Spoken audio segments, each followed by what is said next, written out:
Did you know that TVs and soundbars didn't work in sync until now?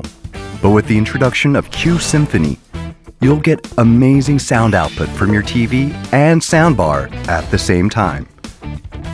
When your TV and soundbar play together, you will enjoy deeper, richer surround sound, and it's really easy to set up. Ready to give it a try? Just follow along. First, you'll need an HDMI or optical audio cable. If you're using HDMI, just connect the cable from the soundbar to your TV and you're done. Once you're all connected, go to your TV's home screen. Select sound output from the quick settings. Then you'll see the soundbar and TV you connected like this. Of course, there are other ways to do it too. This time, skip over the quick settings and go to the settings menu.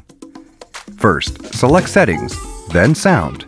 After that, it's the same as before. Do you see the soundbar and TV pair you connected? Just choose the TV plus AV soundbar pair, and that's it. All done. Easy, right? Q-Symphony is the best way to enjoy full-scale sound from the content you're watching. So, are you ready for next-level sound experience?